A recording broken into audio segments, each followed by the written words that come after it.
அல்லேலூயா, அல்லேலூயா. கர்த்தருடைய நாமத்துக்கு மகிமை உண்டாவதாக. ஆண்டவருடைய வார்த்தைக்கு நேராய் நாம் கடந்து சொல்லுவோம். எத்தனை பேர் ஆயத்தமாக இருக்கிறீங்க? ஒரு ஆமேன், ஒரு அல்லேலூயா சொல்லுங்கள் பார்க்கலாம். அல்லேலூயா, அல்லேலூயா. கர்த்தருடைய நாமத்துக்கு மகிமை உண்டாவதாக. மத்தேயு 6வது அதிகாரம் 5வது வசனமும் 5வது வசனத்திலிருந்து 7வது வசனம் வரைக்கும் வாசிக்கும்படி நான் கேட்டுக்கொள்கிறேன். மத்தேயு 6வது அதிகாரம் 5வது வசனத்திலிருந்து 7வது வசனம் வரைக்கும் வாசிக்கும்படி. ம் ம்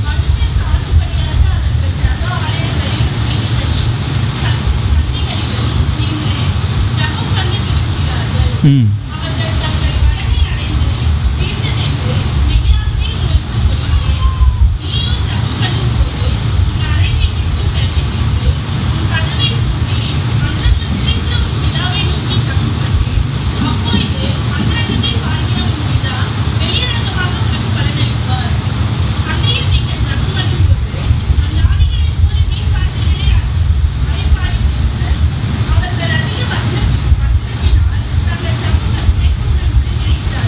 ஆமென். அல்லேலூயா. கண்களை மூடி நாம் ஜெபிப்போம். மகா இரக்கமுள்ள எங்களை அன்பின் தகப்பனே, இந்த காலை நேரத்திற்காக நாங்கள் உமக்கு நன்றி செலுத்துகிறோம். இந்த பரிசுத்த ஓய்வு நாளிலும் உம்மை நாங்கள் ஆராதிக்க, உம்முடைய நாமத்தை நாங்கள் தொழுது கொள்ள நீர் எங்களுக்கு பாராட்டின உம்முடைய எல்லா தயவுகளுக்காக நாங்கள் உமக்கு நன்றி செலுத்துகிறோம். உம்முடைய வார்த்தைகளை நாங்கள் இப்பொழுது தியானிக்கும் பொழுது அது எங்களுடைய ஆவிக்கும் ஆத்துமாவுக்கும் எங்களுடைய தனிப்பட்ட வாழ்க்கைக்கும் அது பிரயோஜனமாக இருக்க கர்த்தர் நீர் எங்களுக்கு கிருபை பாராட்டுங்க ஆண்டவரே. எல்லா சோர்வுகளையும் கர்த்தர் நீர் எடுத்து போட்டு உடைய சமூகத்தில் நாங்கள் உற்சாகத்தோடு காணப்பட கர்த்தர் எங்களுக்கு கிருபை பாராட்டுங்க. உடைய கரத்தில் நாங்கள் ஒப்பு கொடுக்குறோம். ஆசீர்வதியும். மீட்பர் இயேசுவின் நாமத்தில் ஜெபிக்கிறோம் எங்கள் நல்ல பிதாவே, ஆமென். அல்லேலூயா.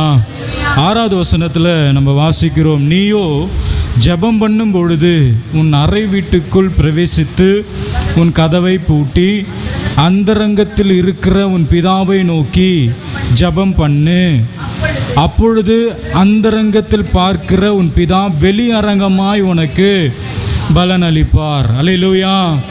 அந்தரங்கத்தில் இருக்கிற உன் பிதா வெளியரங்கமாய் உனக்கு பலன் அளிப்பார். எப்பொழுது பலன் அளிப்பார் என்று சொன்னால், அந்தரங்கத்தில் இருக்கிற பிதாவை நோக்கி நாம் ஜெபிக்கும் பொழுது அந்தரங்கத்தில் இருக்கிற நம்முடைய பிதா நமக்கு பதில் அளிக்கிற தேவனாய் இருக்கிறார். அல்லேலூயா. அவனுடைய வார்த்தைக்கு கடந்து செல்வதற்கு முன்பதாக நான் உங்களை எல்லாருக்கும் ஒரு கேள்வி ஒன்று நான் கேட்குறேன். உங்களுடைய ஜெப வாழ்க்கை எப்படி இருக்கிறது? உங்களுடைய ஜெப வாழ்க்கை எப்படி இருக்கிறது? குடும்ப வாழ்க்கை எப்படி இருக்கிறதுன்னு கேட்டால் எல்லாரும் சொல்லுவீங்க, என் குடும்ப வாழ்க்கை இப்படி இருக்கிறது, என் தனிப்பட்ட வாழ்க்கை இப்படி இருக்கிறது, என் பிள்ளைகளுடைய வாழ்க்கை எப்படி இருக்கிறது, என் பெற்றோருடைய வாழ்க்கை எப்படி இருக்கிறது என்று சொல்லி நம்ம எல்லாரும் சொல்லுவோம். ஆனால் உங்களுடைய ஜெப வாழ்க்கை எப்படி இருக்கிறது என்கிறதை நாம் யோசிக்க வேண்டும். அல்லேலூயா. சத்தமாக சொல்லுங்கள். அல்லேலூயா. என்னுடைய ஜெப வாழ்க்கை இந்த உலகத்தில் நான் ஆண்டவரோடு கூட நான் வாழ்ந்து கொண்டிருக்கிறேன். கர்த்தரால் நான் ரட்சிக்கப்பட்டிருக்கிறேன். ஆண்டவர் என்னை அழைத்திருக்கிறார். ஆண்டவர் என்னை முன்குறித்திருக்கிறார். அதெல்லாம் சரிதான். நான் கிறிஸ்தவன் என்று நான் சொல்லிக் கொள்ளுகிறேன். ஆனால் என்னுடைய ஜெப ஜீவியம், என்னுடைய ஜெப வாழ்க்கை எப்படி இருக்கிறது என்பதை நம்மை தாமே நாம் ஆராய்ந்து கொள்ளவர்களாய் காணப்பட வேண்டும். அல்லேலூயா. வேதத்தை வாசிக்கிறோம். வேதத்தோடு கூட அதிகாரங்களை ஒவ்வொரு நாளும் நம்ம வாசிக்கிறோம். ஜெபத்தை கூட நம்ம ஏறெடுக்கிறோம். ஒரு நாளைக்கு நம்ம ஜெபிக்கிறோம். ஜெபிக்காமலாம் இல்லை, ஜெபிக்கிறோம். ஆனால் எத்தனை மணி நேரத்தை தேவனோடு கூட நாம் செலவிட்டு கொண்டிருக்கிறோம் என்பதை நாம் உணர வேண்டும். அல்லேலூயா. அல்லேலூயா. உலகத்தில் நான் வாழ்ந்து கொண்டிருக்கிறேன், அதில் எந்த விதமான சந்தேகமும் இல்லை.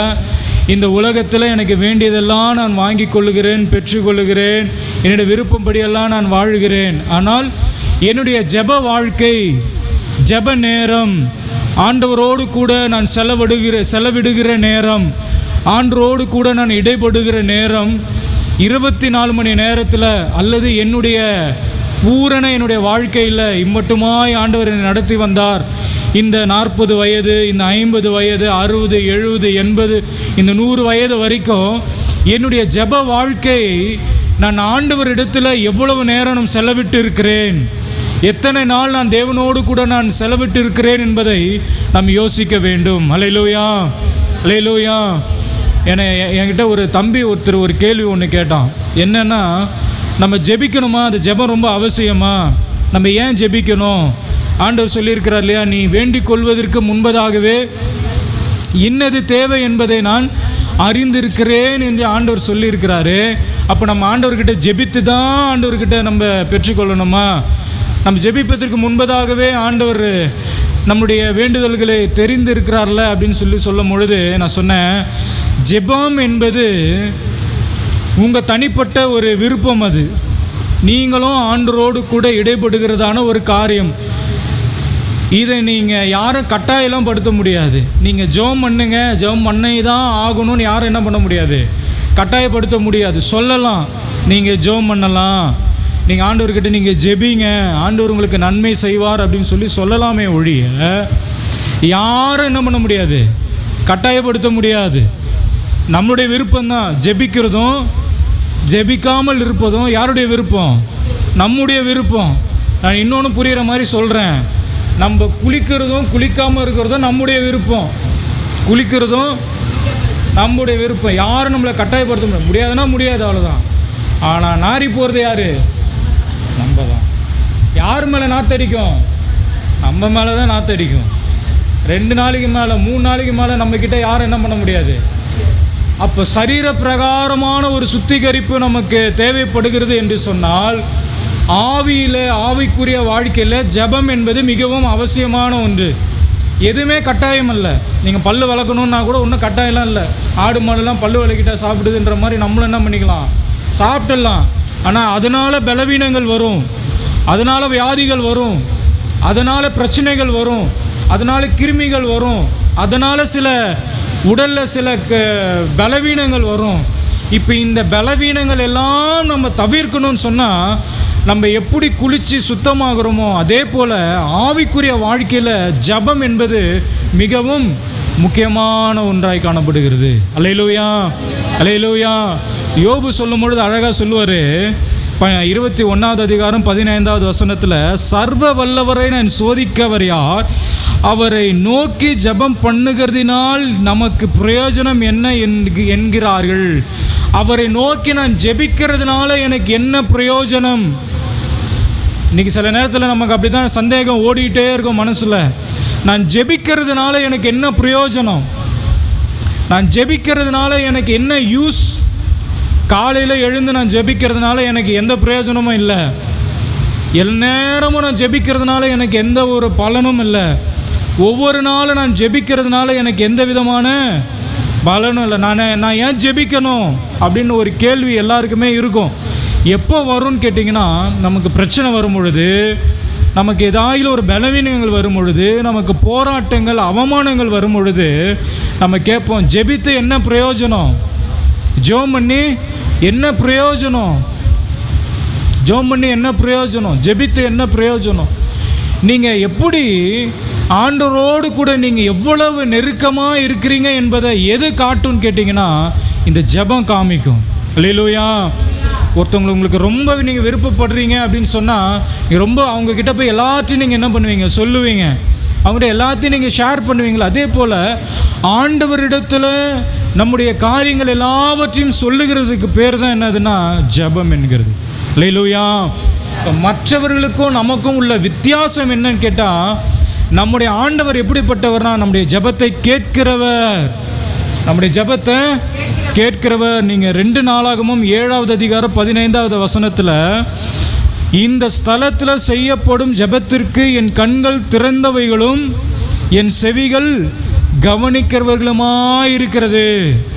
எல்லாருமே ஜெபம் பண்ணலாம், எல்லாருமே வேண்டிக் கொள்ளலாம், எல்லாருமே விண்ணப்பம் பண்ணலாம். ஆனால் இந்த விண்ணப்பத்தையும் இந்த ஜெபத்தையும் கேட்கிற ஒருவர் நம்மோடு கூட இருக்கிறார். ஆமென் சொல்லுங்க. அல்லேலூயா. அதனால் என் ஜெபத்தை ஆண்டவர் கேட்பாரோ, நான் ஜெபிக்கிறத ஆண்டவர் கேட்கிறாரோ என்கிற சந்தேகம் இல்லாமல் ஆண்டவர் சொல்றாரு, உன்னுடைய ஜெபத்திற்கு என்னுடைய கண்கள் திறந்தவைகளும் என்னுடைய செவிகள் கவனிக்கிறவர்களுமா இருக்கிறது. ஆண்டவர் சொல்றார், நீ ஜெபம் பண்ணும் பொழுது உன் ஜெபத்தை நான் கேட்கிறேன், உன் ஜெபத்தை நான் கவனிக்கிறேன். அல்லேலூயா, அல்லேலூயா.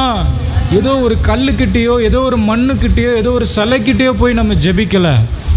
நம்முடைய ஜெபத்தை கேட்கிறவரிடத்தில் போய் நம்ம என்ன செய்து கொண்டிருக்கிறோம்? ஜெபித்து கொண்டிருக்கிறோம். நம்முடைய ஜெபத்தை கவனிக்கிறவரிடத்தில் போய் நம்ம என்ன பண்ணியிருக்கிறோம்? ஜெபித்து கொண்டிருக்கிறோம். அதனால தான் வேதம் சொல்லுகிறது, இடைவிடாமல் ஜெபம் பண்ணுங்க. என்ன பண்ணணுமா?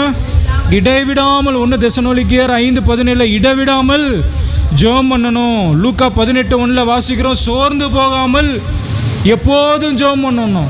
எப்படி ஜெபம் பண்ணணுமா? சோர்ந்து போகாமல் எப்பொழுதும் ஜெபம் பண்ணணும். ஜெபம் பண்ணும்போது தான் என்ன வரும்? சோர்வு வரும். ஜெபம் பண்ணும்போது தான் சோர்வு வரும். ஜெபம் பண்ணும்போது தான் தூக்கம் வரும். ஜெபம் பண்ணும்போது தான் அசதி வரும். ஜெபம் பண்ணும்போது தான் எல்லாமே வரும்.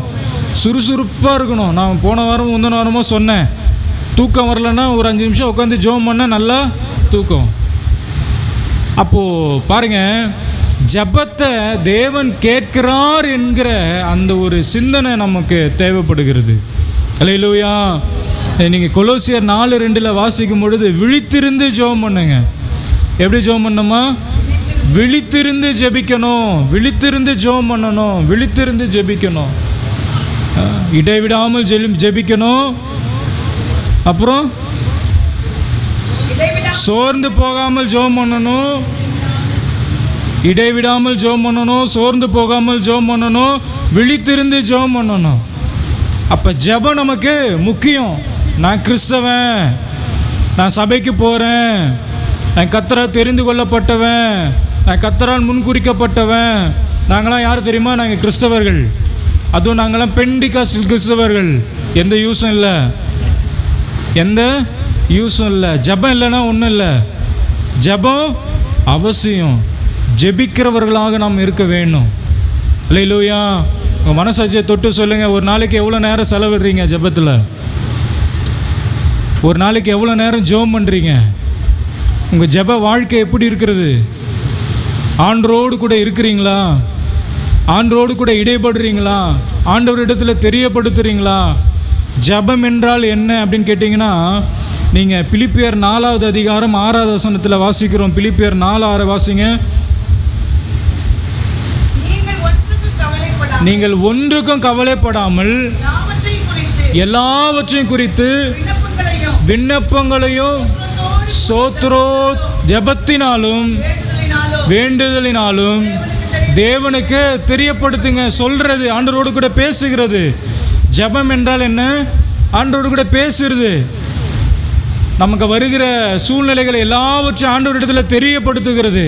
என் வாழ்க்கையில் இது காணப்படுகிறது ஆண்டவரே, என் குடும்பத்தில் இது காணப்படுகிறது ஆண்டவரே என்று சொல்லி மற்றவர்களிடத்தில் போய் சொல்லுகிறதை காட்டிலும் ஆண்டவரோடு கூட பேசுகிறதுக்கு பேர் தான் என்னது?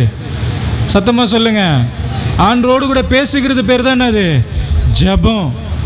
நீங்கள் மோசேவனுடைய வாழ்க்கையில் பார்த்தீங்க அப்படின்னா, யாத்திராகமம் 33:11 வாசிக்கிறோம். ஒருவன் தன் சிநேகிதனோடு பேசுகிறது போல கர்த்தர் மோசேவோடு முகமுகமாய் பேசினார். பேசுறதுக்கு பேர் தான் ஜெபம். முகமுகமாய் பேசினார். யார் பேசினது? தேவன் மோசேனிடத்தில் பேசுகிறாரு. ஒருவன் தன் சிநேகிதனோடு பேசுகிறது போல கர்த்தர் மோசேவோடு முகமுகமாய் பேசினார். ஜெபம்னா என்னது? பேசுகிறது. யார்கிட்ட? தேவனோடு கூட பேசுகிறது, தெரியப்படுத்துகிறது. என் சூழ்நிலை இதுவாக இருக்கிறது என்று சொல்லி யோசித்து பாருங்க. ஆண்டவரோடு கூட பேசுகிறீங்களா? ஃபோனில் மணிக்கணக்காக பேசுகிறோம், மற்றொரு இடத்துல மணிக்கணக்காக பேசுகிறோம். ஆண்டவர்கிட்ட பேசுகிறீங்களா? ஆண்டவர்கிட்ட பேசுகிறீங்களா? நீங்கள் யோசித்து பாருங்கள். உங்களை நீங்களே கேள்வி கேட்டுக்கங்க. நான் இன்றைக்கி ஆண்டவரோடு கூட நான் பேசினேன்னா? யாருக்கிட்டையாவது பேசிகிட்டே இருந்துட்டு பேசாமல் ஆயிட்டீங்க அப்படின்னு சொன்னால் கேட்பாங்கல்ல, எதிர்பார்ப்பாங்கல்ல. பேசிகிட்டே இருந்து ஏன் என்கிட்ட பேசுகிறது இல்லை, ஏன் இப்போல்லாம் என்கிட்ட நீ பேசுகிறதே இல்லை அப்படின்னு சொல்லுவாங்கள்ல. அப்போ ஆண்டவர்கிட்ட நம்ம என்ன செய்யணும்? பேசணும். எப்படி மோசே முகமுகமாய் பேசினாரோ அதே போல் நம்ம பேசணும். ஆண்டவர் எப்படி முகமுகமாய் மோசே கிட்ட பேசினாரோ அதே போல் நம்மளும் என்ன செய்யணும்? பேசணும். அல்லேலூயா. 1 பேதுரு 5:7 வாசிங்க. 1 பேதுரு 5வது அதிகாரம் 7வது வசனம். 2வது, அவர் உங்களை விசாரிக்கிறவரானபடியால் உங்கள் கவலைகளை எல்லாம் அவர் மேலே வைக்கிறதுக்கு பேர் தான் ஜெபம். உங்கள் இருதயத்தை எல்லாம் ஊற்றிடணும். உங்கள் மனசில் இருக்கிறது எல்லாச்சும் அவர்கிட்ட கொட்டுறதுக்கு பேர் தான் என்னது? ஜெபம். என் சூழ்நிலை இப்படி இருக்குது, என்னுடைய பலவீனம் இப்படி இருக்கிறது, என் குடும்பம் இப்படி இருக்கிறது அப்படின்னு சொல்லி நம்முடைய சூழ்நிலைகள், நம்முடைய இருதயத்தில் உள்ளவைகளை கொட்டுறதுக்கு பேர் தான் என்னது? ஜெபம். நீங்கள் நல்ல ஒரு உதாரணம் எடுத்துட்டிங்கன்னா, அன்னாளுடைய வாழ்க்கையில் பார்த்தீங்கன்னா தன் இருதயத்தெல்லாம் ஊற்றினால் இருக்கும். 1 சாமுவேல் 1வது அதிகாரத்தில் அன்னாள் தன் இருதயத்தை எல்லாவற்றையும் ஊற்றினால், அது பேர் தான் ஜெபம். அந்த 1வது அதிகாரம் முழுவதையும் நீங்கள் வாசித்தீங்க அப்படின்னு சொன்னால் ஜெபித்துட்டே இருப்பாங்க, ஜெபித்து கொண்டே இருப்பாங்க. 1:10 வாசிக்கும்பொழுது அவள் போய் மனம் கசந்து மிகவும் அழுது கர்த்தரை நோக்கி விண்ணப்பம் பண்ணி, சேனைகளின் கர்த்தாவே, தேவரீர் உம்முடைய அடியாளின் சிறுமையை கண்ணோக்கி பார்த்து உம்முடைய அடியாளை மறவாமல் நினைத்தருளி உமது அடியாளுக்கு ஒரு ஆண் பிள்ளையை கொடுத்தால் அவன் உயிரோடு இருக்கும் சகல நாட்களும் அவன் தலையின் மேல் சவரன் கத்தி படுவதில்லை என்று ஒரு பொருத்தனை பண்ணினாள். தன் இருதயத்தை ஊற்றுகிறாள். தனக்கு ஒரு தேவைப்படுகிறது, குழந்தை இல்லையே அப்படின்னு சொல்லி தன்னுடைய இருதயத்தை எல்லாம் ஊற்றுக்கிறதுக்கு பேர் என்னது? ஜெபம். ஆண்டோடு பேசுறது ஜெபம். இருதயத்தில் உள்ளவைகளை ஊற்றுக்கிறதுக்கு பேர் ஜெபம். 3வது, நீங்கள் லூக்கா 22:42 வாசிங்க. லூக்கா 22வது அதிகாரம் 42வது வசனம். பிதாவே, உமக்கு சித்தமானால் இந்த பாத்திரம் என்னை விட்டு நீங்கும்படி செய்யும், உம்முடைய சித்தத்தின்படி அல்ல உம்முடைய சித்தத்தின்படியே ஆக கடவுது என்று யார் ஜெபம் பண்ணது? இயேசு கிறிஸ்து. 3வது, ஜெபம் என்று சொன்னால் கர்த்தருடைய சித்தத்திற்கு நம்மை ஒப்பு கொடுப்பது அல்லது அவருடைய சித்தத்தின்படி நம்ம செய்கிறது. இதுக்கு பேர் தான் என்னது? ஜெபம். ஆண்டவரே, நம்ம என் சித்தத்தின்படி அல்ல, ஆண்டவர் ஜெபம் பண்ணுறாரு பாருங்க. ஆயினும் என்னுடைய சித்தத்தின்படி அல்ல, எனக்கு 1000 சித்தங்கள் உண்டு, எனக்கு 1000 ஆசைகள் உண்டு, எனக்கு 1000 விருப்பங்கள் உண்டு, அவைகள் படி அல்ல, உம்முடைய சித்தத்தின்படி எனக்கு ஆக கடவுது. ஆண்டவரே ஜெபம் பண்ணுறார். அப்படி தான் ஜெபம் பண்ணுறார். இப்போ நம்ம ஜெபம் பண்ணுறது எப்படி ஜெபம் பண்ணணும்னா, உம்முடைய சித்தத்தின்படி எனக்கு ஆகணும், உம்முடைய சித்தத்தின்படி நடக்கணும், உம்முடைய சித்தம் எதுவோ அதை நான் செய்யணும். இப்போ 3வது, ஆண்டோடைய சித்தத்திற்கு நம்ம என்ன செய்யணும்? ஒப்பு கொடுக்கணும். ஆண்டோடைய சித்தத்திற்கு நம்ம ஒப்பு கொடுக்கணும். அல்லேலூயா. 4வது, யாக்கோபு 1:6 வாசிக்கும் பொழுது, யாக்கோபு 1வது அதிகாரம் 6வது வசனம். ஆனாலும் அவன் எவ்வளவாகிலும் சந்தேகப்படாமல், யாக்கோபு 1:6, ஆனாலும் அவன் எவ்வளவாகிலும் சந்தேகப்படாமல் விசுவாசத்தோடு. 4வது, சந்தேகப்படாமல் ஆண்டவர்கிட்ட கேட்கணும், விசுவாசத்தோடு கேட்கணும். அது நடக்கிற காரியமாக இருந்தாலும், நம்முடைய சிந்தனைக்கு அது நடக்கவே என்று நினைத்தாலும் சரி, நீங்கள் ஜெபம் பண்ணும் பொழுது விசுவாசத்தோடு ஆண்டவர் இடத்துல என்ன பண்ணணும்? கேட்கணும். இதை நான் நம்புகிறேன், இதை நான் விசுவாசிக்கிறேன்.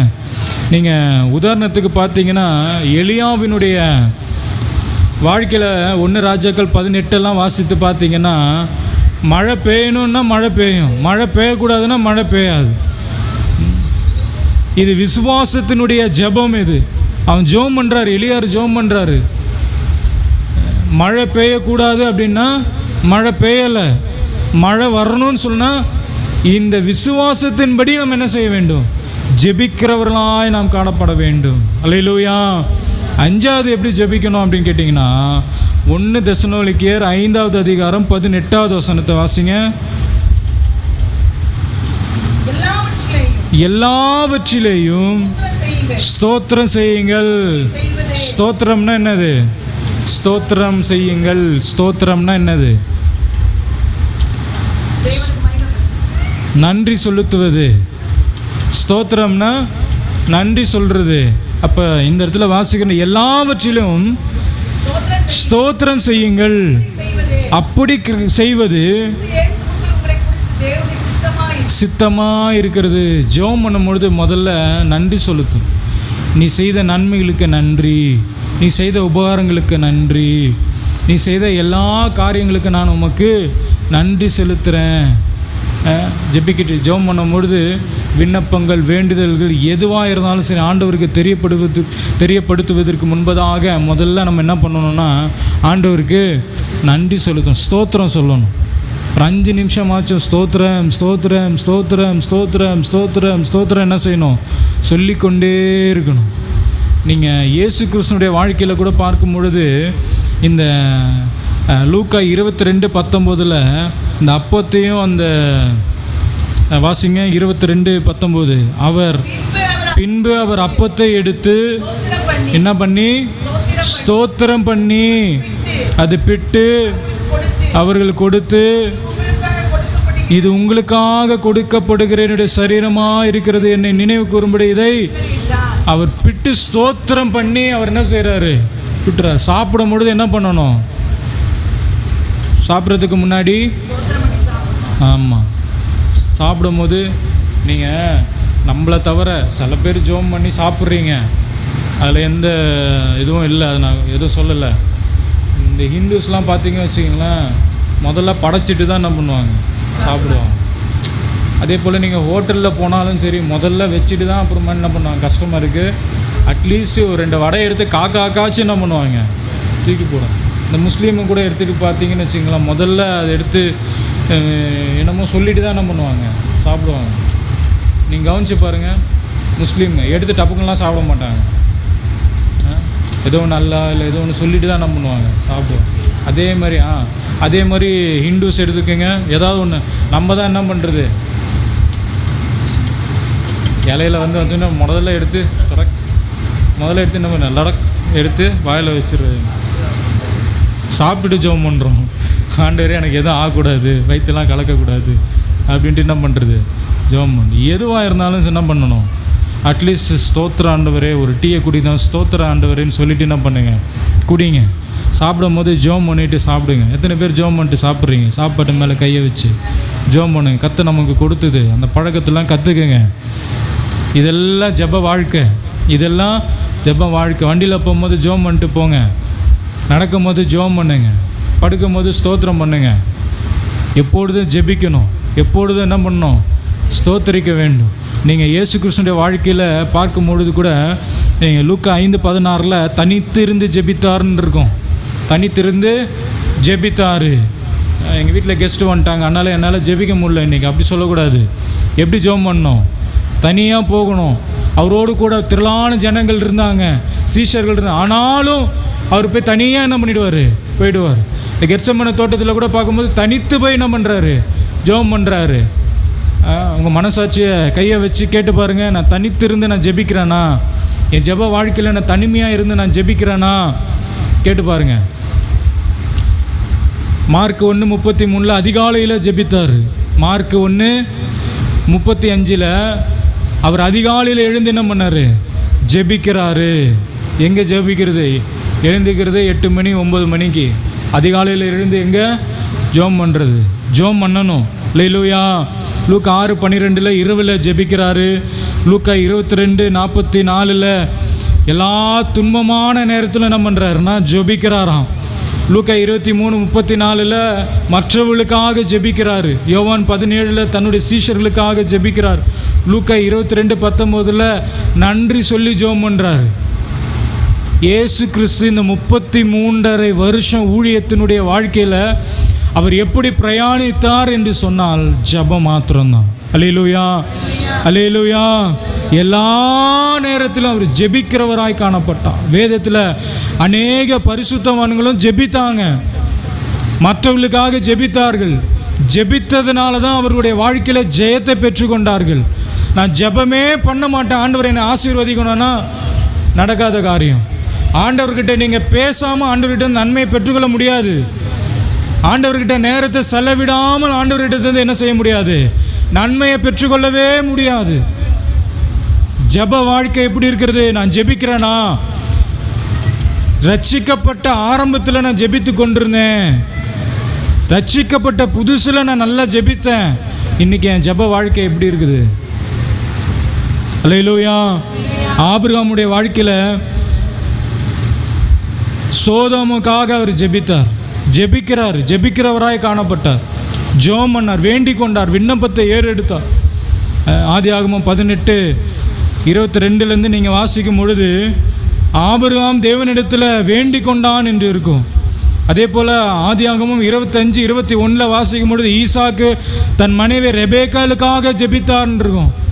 குடும்பத்தில் ஒவ்வொருத்தருக்காக ஜெபம் பண்ணுங்க.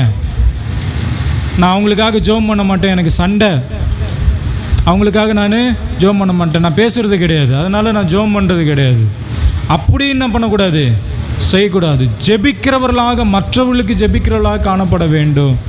குடும்பத்தில் உள்ள நபர்களுக்காக ஜெபிக்கிறவர்களாக காணப்பட வேண்டும். யாக்கோபு போராடி ஜெபித்தார். ஆதியாகமம் 32:26 யாக்கோபு போராடி ஜெபம் பண்ணார். மோசே தேசத்திற்காக ஜெபித்தார். யாத்திராகமும் 32:11 வாசிச்சிங்க அப்படின்னு சொன்னால் தன்னுடைய தேசத்திற்காக மோசே ஜெபிக்கிறாரு. அண்ணால் தன் பிள்ளைக்காக ஜெபிக்கிறாங்க. 1:10 வாசிச்சுமே. எல்லாரும் என்ன பரியாசமாக பேசுகிறாங்க, எல்லாரும் என்ன உதாசீனமாய் பேசுகிறாங்க, எனக்கு ஒரு பிள்ளையை தாரும் என்று பொருத்தனை பண்ணி என்ன பண்ணுறாங்க, ஜெபிக்கிறாங்க. தாவீதுடைய வாழ்க்கையில் பார்க்கும் பொழுது இரவும் பகலும் ஜெபிக்கிறவராய் காணப்பட்டார். 88வது சங்கீதம் 1வது வசனத்தில் இரவும் பகலும் ஜெபிக்கிறார். எலியா 1 ராஜாக்கள்ல வாசித்தோமே, ஜெபிக்கிறவராய் காணப்பட்டார். நீங்கள் புதிய ஏற்பாட்டில் அப்போஸ்தலர்லாம் வாசிச்சிங்கன்னா ஆதி திருச்சபையில் உள்ள ஜனங்கள் எல்லாம் ஜெபிக்கிறவர்களாய் காணப்பட்டார்கள். இப்போ நான் உங்களை கேட்குறேன், உங்களுடைய ஜெப வாழ்க்கை எப்படி இருக்கிறது? இன்றைக்கி ரொம்ப குறைஞ்சிருச்சு, ஜெப வாழ்க்கை ரொம்ப குறைஞ்சிருச்சு. என்றைக்கு நம்ம கையில் ஃபோன் வந்துச்சோ, என்றைக்கு நம்ம வீட்டில் டிவி வந்துச்சோ, எல்இடி வந்துச்சோ, என்றைக்கு நம்ம வீட்டில் ஃபோன் வந்துச்சோ அன்றைக்கே எல்லாம் போச்சு. அன்றைக்கே வேதத்தை விட்டுட்டோம், அன்றைக்கே ஜெபம் பண்ணுறதை விட்டுட்டோம். அட்லீஸ்ட் போர் அடிக்கும் போதாச்சும் போய் ஜெபம் பண்ணிட்டு இருந்த நாட்கள்லாம் முடிஞ்சு போய் இன்றைக்கி போர் அடிக்குதுனாலே உடனே என்ன பண்ணிடுறோம், ஃபோன் எடுத்து வச்சிடறோம், உடனே டிவி ஆன் பண்ணுறோம். ஆண்டரோடு கூட என்ன செய்யணும், உங்கள் ஜெப வாழ்க்கையை நீங்கள் அதிகப்படுத்தணும். நீங்கள் யாருமே ஜெபிக்கலைன்னு நான் சொல்ல வரல, ஆனால் கொஞ்சம் என்ன பண்ணுங்க, அதிகப்படுத்துங்க. ஜெபம் நமக்கு முக்கியம், ஜெப வாழ்க்கை நமக்கு முக்கியம். அதுதான் நம்ம தேவனோடு கூட சேர்க்கும், தேவனோடு கூட நெருக்கமாக அது வைக்கும். அல்லேலூயா, அல்லேலூயா. ஜெபம் பண்ணுகிறதுனால நமக்கு வருகிற பலன் என்னன்னு கேட்டிங்கன்னா, முதலாவது நீங்கள் 1 சாமுவேல் 2வது அதிகாரம் 1வது வசனத்தை வாசிக்கும் பொழுது ஜெபிக்கிறதுனால நமக்கு கிடைக்கும் பலன், ஜெபம் பண்ணுறதுனால நமக்கு என்ன நன்மை கிடைக்கும்னு கேட்டிங்கன்னா, 1 சாமுவேல் 2வது அதிகாரம் 1வது வசனத்தை வாசிங்க. 1 சாமுவேல். அப்பொழுது அன்னாள் ஜெபம் பண்ணி என் இருதயம் கர்த்தருக்குள்ள, அன்னாள் சொல்கிறாங்க, என்னுடைய இருதயம் கர்த்தருக்குள் களி கூறுகிறது. இருதயம் கர்த்தருக்குள் களி கூற வேண்டும் என்று சொன்னால் நீங்கள் என்ன செய்யணும், நீங்கள் என்ன செய்யணும், இங்கே கவனிங்க, என்ன செய்யணும், ஜெபிக்கணும். இந்த அம்மா சொல்கிறாங்க, என் இருதயம் கர்த்தருக்குள் களி கூறுகிறது. எப்போ கர்த்தருக்குள் களி கூறுகிறது என்று சொன்னால் அப்பொழுது அன்னாள் ஜெபம் பண்ணி, அப்பொழுது அன்னாள் ஜெபம் பண்ணி. எப்பொழுதெல்லாம் நம்ம ஜெபிக்கிறோமோ, எப்பொழுதெல்லாம் நம்ம ஆண்டவருடைய பாதத்தில் காத்திருந்து ஜெபிக்கிறோமோ, தேவன் நம்முடைய இருதயத்தை கலிகூற பண்ணுகிறான். இருதயத்தில் உடைக்கப்பட்டு, இருதயத்தில் பாரம், கவலைகள், வேதனைகள், இப்படிப்பட்டதான காரியங்கள் நம்முடைய இருதயத்தில் காணப்படும் பொழுது நேராக ஆண்டவருடைய சமூகத்தில் போய் உட்காந்து என்ன பண்ணணும், ஜெபிக்க வேண்டும். அல்லேலூயா, சத்தமாக சொல்லுங்க, அல்லேலூயா.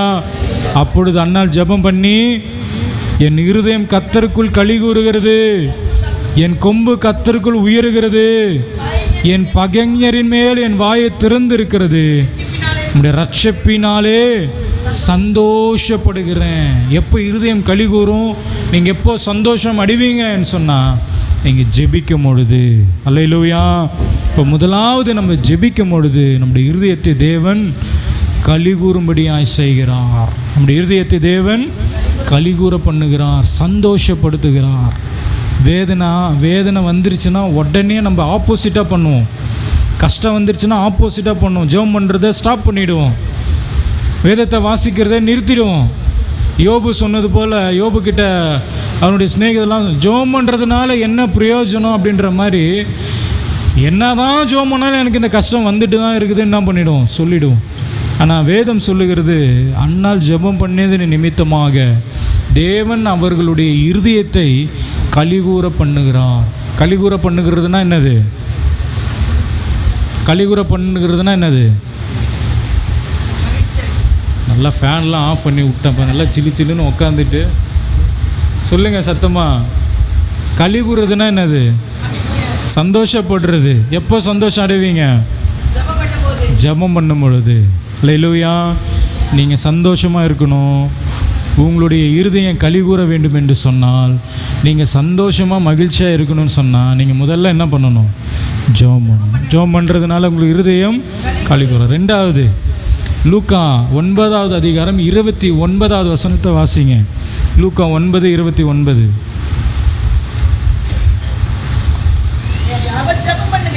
அவர் ஜெபம் பண்ணுகையில் அவருடைய முகரூபம் மாறிற்று, அவருடைய வஸ்திரம் வெண்மையாகி பிரகாசித்தது. ரெண்டாவது, நம்முடைய முகரூபத்தை தேவன் மாற்றுகிறார். நம்முடைய முகரூபத்தை தேவன் எப்போ மாற்றுறாரு? எப்போ மாற்றுகிறாரு? ஜெபம் பண்ணும் பொழுது. பாருங்கள், இந்த இடத்துல அவர் ஜெபம் பண்ணுகையில் அவருடைய முகரூபம் மாறிற்று. நீங்கள் முகத்தை மாற்றணுன்னா என்ன பண்ணுவோம்? முகத்தை மாற்றணுன்னா என்ன பண்ணுவோம்? பவுடர் அடிப்போம். அப்புறம் என்ன பண்ணுவோம்? இது என்னமோ பண்ணுவாங்க கயிறை வச்சு, ஏதாவது ஒன்று என்ன பண்ணுவோம் பண்ணி அடி பளபளப்பு. அப்புறம் தண்ணியை போட்டு கழுவுனா எல்லாம் போச்சு.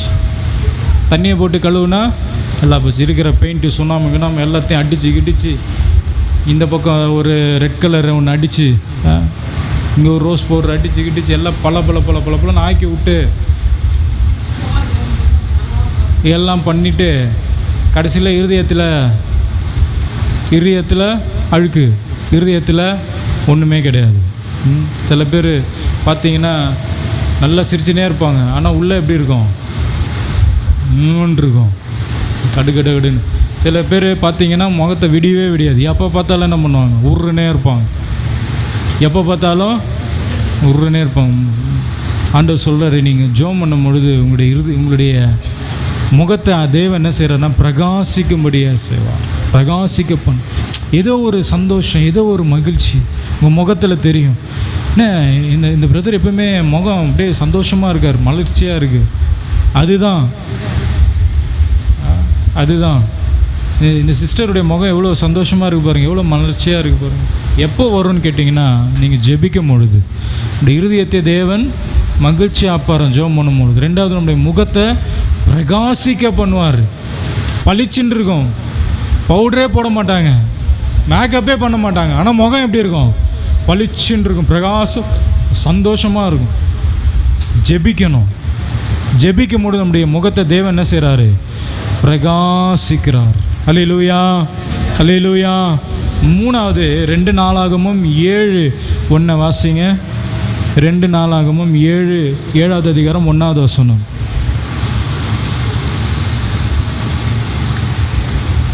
2 நாளாகமும் 7வது அதிகாரம் 1வது வசனம். சாலமோன் ஜெபம் பண்ணி முடிக்கிற போது அக்கினி வானத்திலிருந்து இறங்கி சர்வாங்க தகன பலியை மாற்ற பலிகளை பட்சித்தது. கர்த்தருடைய மகிமையும் ஆலயத்தை. மூணாவது, கர்த்தருடைய மகிமை நம்மை நிரப்பும். ஜெபிக்கும் பொழுது கர்த்தருடைய மகிமை நம்ம நிரப்பும்.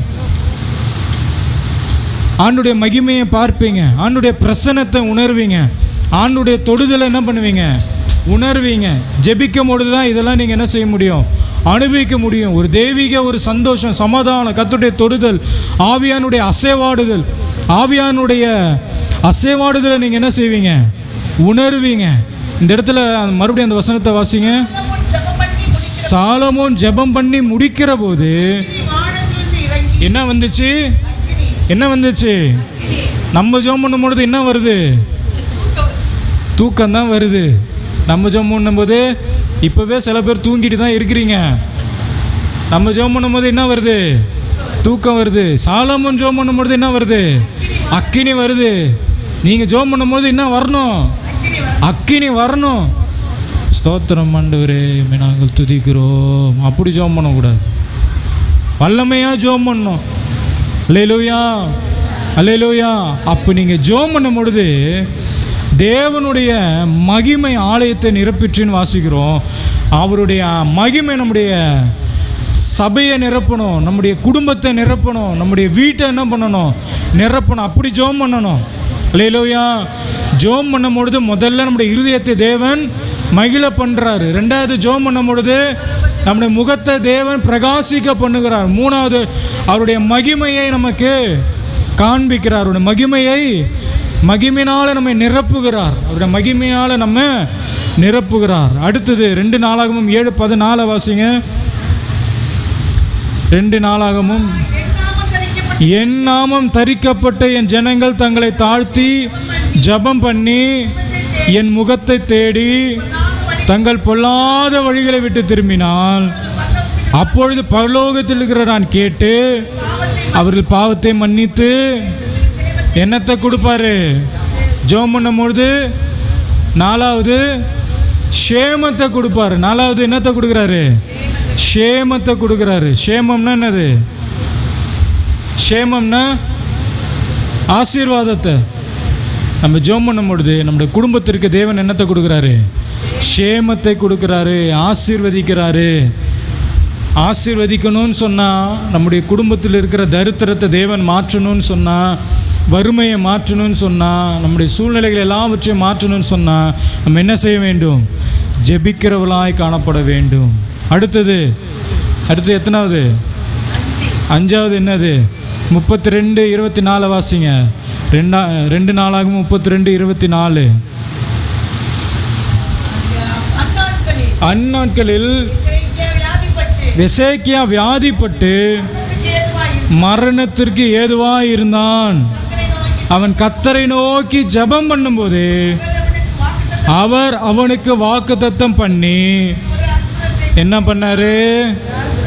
யாராருக்கெல்லாம் அற்புதம் வேணும் கையை உயர்த்தி ஒரு ஆமேன் சொல்லுங்க. அல்லேலூயா.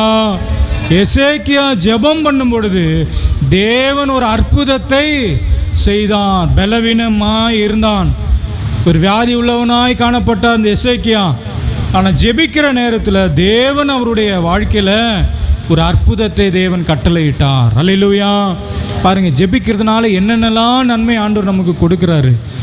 நம்ம என்ன பண்ணிடுறோம்னா ஜெபத்துக்கு நேரத்தை என்ன செய்கிறதில்ல, ஒதுக்கிறதில்ல. ஜெபத்திற்கு நேரத்தை ஒதுக்கிறதில்ல. கடைசியாக பார்க்கும்போது மத்தேயு 17:21 இந்த ஜாதி பிசாசு ஜெபத்தினாலும் உபவாசத்தினாலும் அன்றி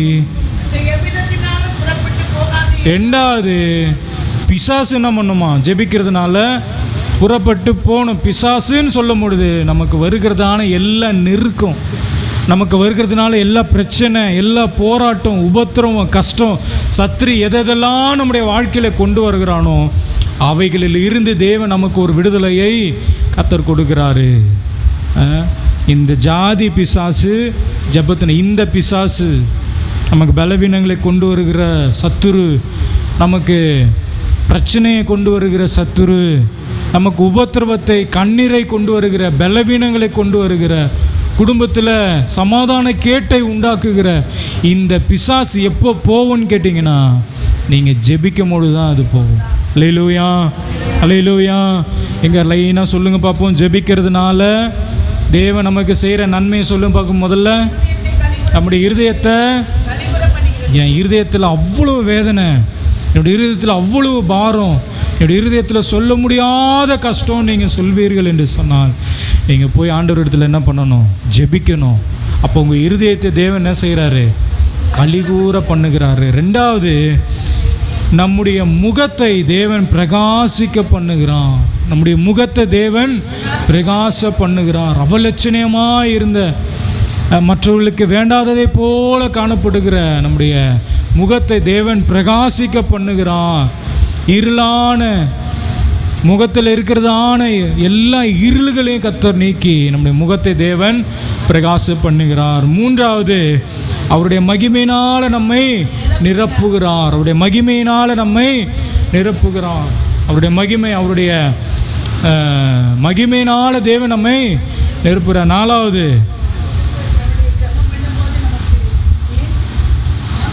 தேசத்திற்கு சேமத்தை கொடுப்பார். நீங்கள் தேசம்ன்றது இடத்துல உங்களுடைய வீடுன்னு கூட போட்டுக்குங்க, உங்களுடைய குடும்பம் கூட என்ன பண்ணிக்கோங்க. நீங்கள் ஜெபிக்கும் பொழுது உங்களுடைய குடும்பத்திற்கு தேவன் சேமத்தை கொடுப்பார். என்னுடைய குடும்பத்திற்கு தேவன் சேமத்தை கொடுப்பார். அஞ்சாவது, அற்புதத்தை செய்வார். நம்முடைய வாழ்க்கையில் தேவன் ஜெபிக்கும் பொழுது நம்முடைய வாழ்க்கையில் தேவன் அற்புதத்தை செய்வார். கடைசியாக, நமக்கு வருகிற எல்லா பிரச்சனை நிமித்தத்திலும் இருந்து தேவன் நமக்கு விடுதலை கொடுக்கிறாரு. சத்துருவை கர்த்தர் விரட்டுகிறாரு. சத்துரு கொண்டு வருகிறதான எல்லா சூழ்ச்சிகளிலிருந்து தேவன் நமக்கு விடுதலை கொடுக்கிறார். அல்லேலூயா, அல்லேலூயா. நீங்கள் இயேசு கிறிஸ்துவனுடைய அதிகமான பிரசங்கங்கள்லாம் பார்த்தீங்க அப்படின்னு சொன்னால் ஜெபத்தை நிறைய இடத்துல அவர் சொல்லுவார். நீங்கள் ஜெபம் பண்ணுங்க. அவரும் ஜெபம் பண்ணார், மற்றவர்களுக்கும் என்ன பண்ணார்? ஜெபிக்க கற்றுக் கொடுத்தாரு. எப்படி ஜெபிக்க வேண்டும், ஜெப வாழ்க்கை ரொம்ப முக்கியம் என்பதை சீஷர்களுக்கு தேவன் என்ன செய்தார்? கற்றுக் கொடுத்தார். அவருடைய அந்த கடைசி நேரத்தில் கூட, சிலுவையில் தொங்கி கொண்டிருக்கிற அந்த கடைசி ஜீவனை விடுகிற அந்த கடைசி நேரத்தில் கூட அவர் ஜெபித்து தான் ஜீவனை விட்டார். அல்லேலூயா, அல்லேலூயா. பிறந்ததில் இருந்து அவர் மரிக்கிற வரைக்கும் அவர் தேவனோடு கொண்டிருந்த உறவு ஜெபத்தின் மூலமாய் வேதத்தில் நம்ம வெளிப்படுத்தினார். நம்முடைய வாழ்க்கையில் நம்மளுடைய ஜெப ஜீவியம் எப்படி இருக்கிறது? நான் ஆண்டரோடு கூட எப்படி ஜெபித்து கொண்டிருக்கிறேன்? நேரத்தை நான் எவ்வளவு செலவிட்டு கொண்டிருக்கிறேன்? எனக்கும் ஆண்டவருக்கும் இந்த உறவு எவ்வளவு மேன்மையாய் காணப்படுகிறது என்பதை நம்ம யோசிக்க வேண்டும். அதனால் தான் மத்தேயு 6:6 வாசிக்கிறோம், நீ ஜெபம் பண்ணும் பொழுது உன் அறை வீட்டுக்குள் பிரவேசித்து உன் கதவை பூட்டி அந்தரங்கத்தில் இருக்கிற உன் பிதாவை நோக்கி ஜெபம் பண்ணு. நீ என்ன செய்யணும்? ஜெபம் பண்ணு. அப்பொழுது அந்தரங்கத்தில் பார்க்கிற உன் பிதா வெளியரங்கமாய் உனக்கு பலனளிப்பார். அந்த இருதயத்தில் உள்ளவைகள் எல்லாவற்றையும் ஜெபத்தின் மூலமாக கர்த்தரிடத்தில் தெரியப்படுத்துங்க. நான் கிறிஸ்தவன், நான் ஒயிட் அண்ட் ஒயிட் போட்டேன், நான் ஆராதனையில் கலந்து கொள்ளுகிறேன், நான் வேதத்தை வாசிக்கிறேன், என் சர்டிஃபிகேட்டில் கிறிஸ்தவன்னு முடிச்சிருக்கு, நான் ஆண்டோடைய காரியத்தில் எல்லாத்துலேயும் இது எல்லாமே கரெக்டு, ஓகே. ஆனால் ஜெபஜீவியம் கொஸ்டின் மார்க். ஜெபஜீவியம் எப்படி இருக்குது? ஒரு நாளைக்கு எவ்வளோ நேரம் ஜெபம் பண்ணுறீங்க? இத்தனை வருஷத்தில் எவ்வளோ நேரம் ஆண்டவர்கிட்ட நீங்கள் நேரத்தை செலவிட்டுருக்கிறீங்க? உங்கள் சூழ்நிலைகள் எதுவாக இருந்தாலும் ஆண்டவர் இடத்துல போய் ஜெபிக்கிறீங்களா? ஜெபத்தை விட்ட நாட்கள்லாம் போயிடுச்சு, கண்ணீர் விட்ட நாட்கள்லாம் முடிஞ்சு போச்சு. ஆண்டவர்கிட்ட போய் ஒரு காலத்தில் உட்காந்து ஜெபம் பண்ணோம், கண்ணீர் விட்டு ஜெபித்து அழுத நாட்களெல்லாம் இன்றைக்கி இல்லை. முழங்கால் படிட்டு அவ்வளோ வைராக்கியமாக இருந்த அந்த ஜெப ஜீவியெல்லாம் இப்போ இல்லை. இப்போ அந்த ஜெபமே இல்லை. ஜெபிச்சாலே பிரச்சனை வரும். இப்போவே நான் சொல்கிறேன் பாருங்கள், ஜெபித்தீங்கன்னா உங்கள் வீட்டில் பிரச்சனை வரும். நீங்கள் எவ்வளவு ஜெபத்தை நீங்கள் அதிகப்படுத்துகிறீங்களோ அவ்வளோக்காக உங்கள் வாழ்க்கையில் பிரச்சனை வரும். இதெல்லாம் ஆண்டவர் உங்களுடைய ஜெபத்தை கேட்கிறார் என்பதற்கு இதெல்லாம் ஒரு சிம்டம்ஸ். பிசாசு தடை பண்ணுவான், ஏதாவது ஒரு பிரச்சனையை கொண்டு வருவான், தடையை கொண்டு வருவான், சமாதான கேட்டை உருவாக்குவான். இதுவே இல்லாத சண்டை வரும், வீட்டில் பிரச்சனையே வரும், பலவீனம் வரும். ஜெபம் பண்ணுங்க. அதனால தான் வேதத்தில் வாசிக்கிற இடைவிடாமல் ஜெபம் பண்ணுங்க, சோர்ந்து போகாமல் ஜெபம் பண்ணுங்க, விழித்திருந்து ஜெபம் பண்ணுங்க. ஜெபம் ரொம்ப முக்கியம். ஜெபம் ரொம்ப முக்கியம். ஜெபம் ரொம்ப முக்கியம். ஒன்றும் இல்லை, ஸ்கூலில் இந்து ஸ்கூலாக இருந்தாலும் சரி ப்ரேயர் டைம்னு ஒன்று இருக்குது. ஸ்கூலில் ப்ரேயர் டைம்னு ஒன்று இருக்குது, தெரியுமா? ப்ரேயர் டைம்னு ஒன்று இருக்குது. ப்ரேயர் பண்ணிட்டு தான் என்ன பண்ணுவாங்க, ஸ்கூலை ஸ்டார்ட் பண்ணுவாங்க. நம்ம எந்த வேலை செய்தாலும் ஜெபம் பண்ணிவிட்டு ஸ்டார்ட் பண்ணுங்கள். எல்லா நேரத்திலும் ஜெபிக்கிறவர்களாக என்ன பண்ணணும், காணப்படும். அல்லேலூயா. எழுந்து இருக்கலாமா? கண்களை மூடி நம்ம ஜெபிக்க போகிறோம். நான் ஜெபிக்கணும், ஜெப ஆவி எனக்கு வேணும். எல்லோரும் கண்களை மூடி ஒரே ஒரு நிமிஷம். நல்ல தகப்பனே, உமக்கு நன்றி செலுத்துகிறோம். ஜெபிக்கிற இருதயத்தை தாங்க ஆண்டவரே, ஜெப ஆவியை தாங்க.